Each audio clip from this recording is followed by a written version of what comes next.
my name is Douglas Kruger. Once again, we're talking about the power of thought. Today I'd like to ask you a question. Is the thinking around you holding you back? Here's an interesting thought for you. If it is, you probably haven't noticed, because the thinking that happens all around us tends to be invisible to us. Let me explain what I mean. If you think about how schools work today, they go like this. The children line up in the morning and a bell is rung or a whistle is blown. They then march into their various workstations and work for a couple of hours. They wait for the bell and then they go off to lunch. Now, we don't realize it, but that structure was originally created to suit factories in the 18th and 19th century. In other words, schools today are designed to create the right kind of person to work in an industrial revolution factory. And we haven't noticed the thinking that's going on around us. Why? Because you just accept the kind of thinking that is handed down to you. When we start becoming conscious of it, we can change our own thinking. So, your level of success is likely to be about as good as the 5 people closest to you. And I'd like you to take a moment just to think about who those people are. It might be your parents, it could be a best friend, might be a spouse, it could be a colleague at work. Studies are showing increasingly that the chances are you'll be about as wealthy and about as successful as those 5 people closest to you. So how successful are they? What is their thinking like? You know, the only person who can take accountability for dreaming dreams and yearning for more out of life is yourself. What is the accountability of other people around you? Well, mostly it's about ensuring that you are safe, that you are okay, and that you don't make too many waves.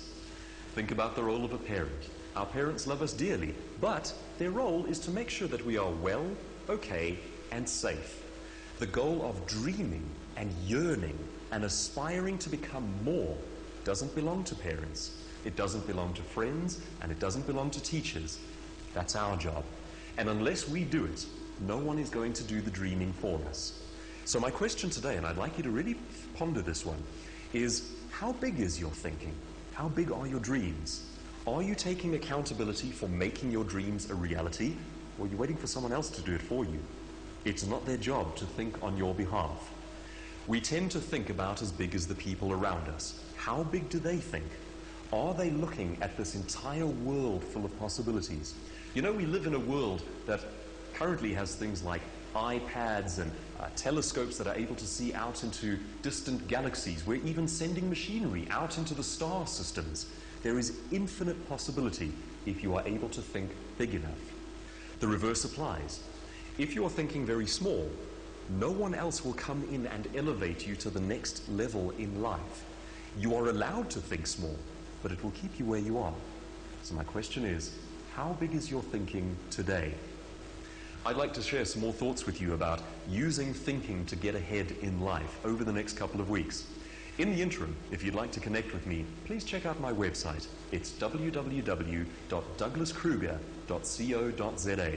There you'll find free articles and videos on how to think more effectively, how to use talent to your advantage, how to grow and build a business, and how entrepreneurs think differently to the rest of us. You'll also find a couple of articles on the theme, Is Your Thinking Keeping You Poor? I hope to be a resource to you, and next week we'll chat more about how to use your thinking to get ahead.